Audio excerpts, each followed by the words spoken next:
तो वहीं इजराइल के प्रधानमंत्री नेतन्याहू का अपने मंत्रियों और सुरक्षा एजेंसियों के चीफ से झगड़ा हो गया है। इजराइल की मीडिया में यह बताया जा रहा है कि युद्ध को कंट्रोल करना नेतन्याहू के लिए मुश्किल हो चुका है। हालात इस कदर खराब हैं कि इजराइल की सड़कों पर लोग अपनी सरकार के खिलाफ उतर आए हैं।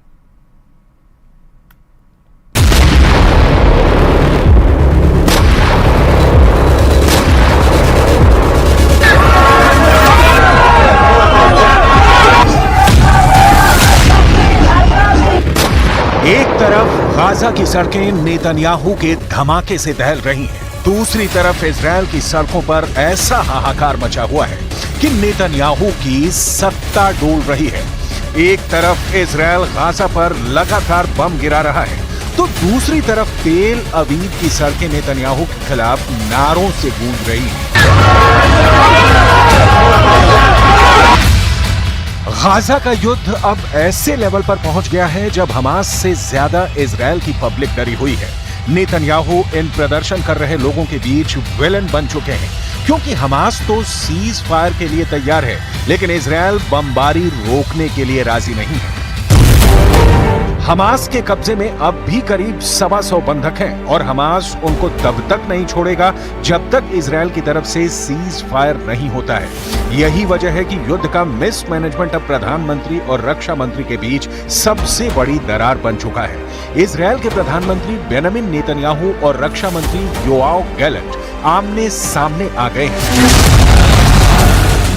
पब्लिक के गुस्से का साइड इफेक्ट वॉर कैबिनेट में पहुंच गया है। इस प्रदर्शन और इस हंगामे के बीच इजराइल में सत्ता के गलियारों और बंद कमरों के बीच कुछ ऐसा हो रहा है जिसे दुनिया के सामने आने से रोका जा रहा है, लेकिन इजराइल की मीडिया ने पर्दाफाश कर दिया है। इजराइल की मीडिया का दावा है कि इजराइल के वॉर कैबिनेट में बड़ा झगड़ा हो गया है। जेरूशलम पोस्ट में जो खबर छपी है उससे लगता है कि प्रधानमंत्री बेंजामिन नेतन्याहू और रक्षा मंत्री योआव गैलेंट के बीच हो गई टू मैच।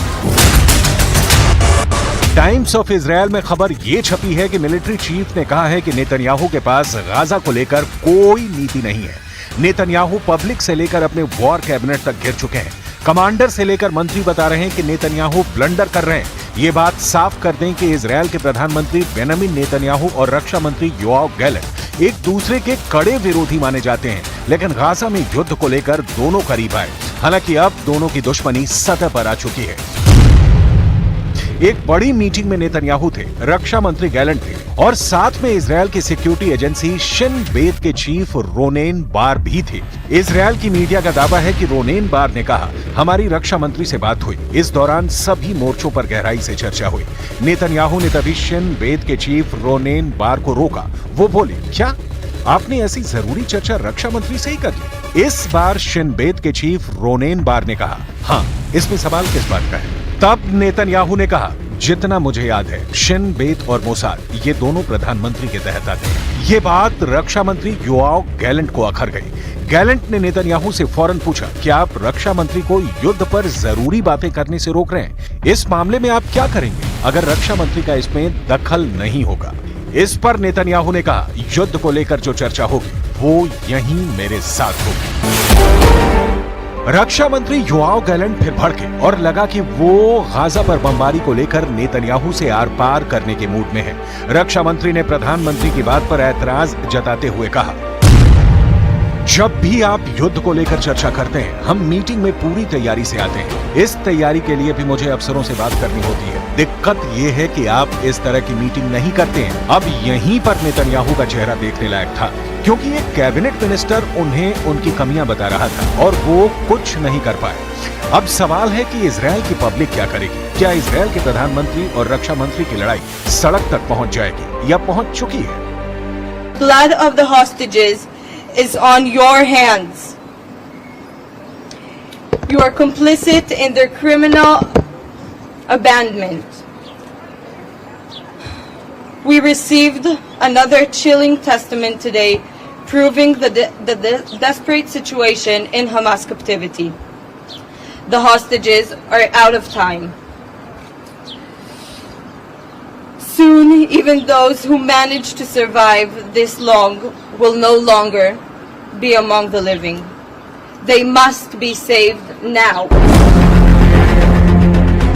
218 दिन की लगातार बमबारी के बाद भी इजरायल अब तक हमास को खत्म नहीं कर पाया है। हालात ये हो गए हैं कि इजरायल दक्षिणी गाजा का पूरी तरह से सफाया करने पर उतारू है, लेकिन अब तक उसके युद्ध वाले लक्ष्य पूरे नहीं हुए हैं। रफा कैंप में इस वक्त खून खराबे का दौर जारी है। अब हालात ये है कि रफा के साथ साथ उत्तरी गाजा पर एक बार फिर से तेज बमबारी शुरू कर दी गई है।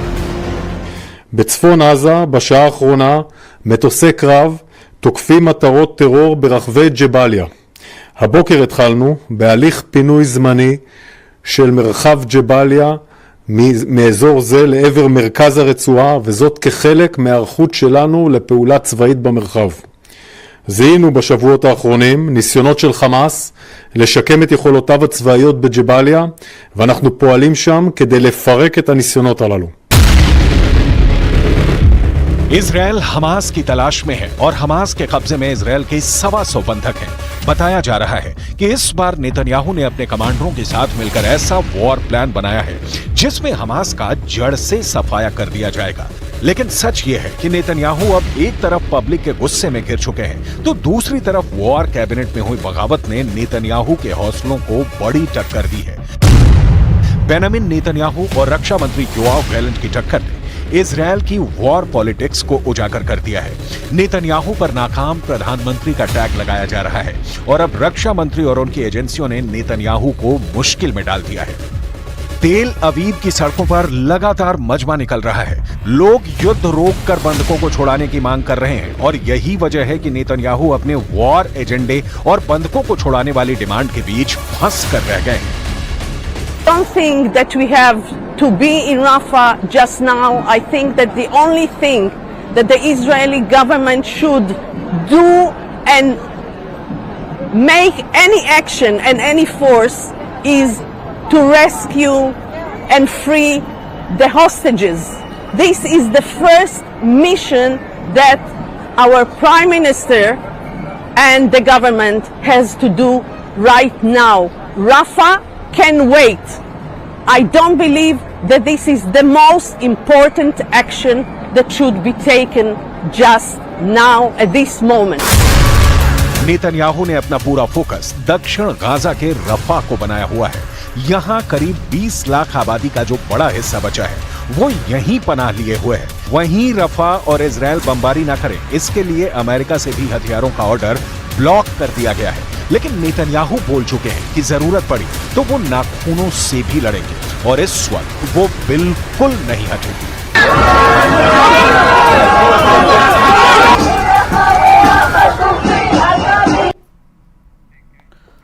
तो चलिए इसी के साथ ही स्पेशल रिपोर्ट में अभी के लिए फिलहाल इतना ही। आप देखते रहिए न्यूज़ 18 राजस्थान। नमस्कार।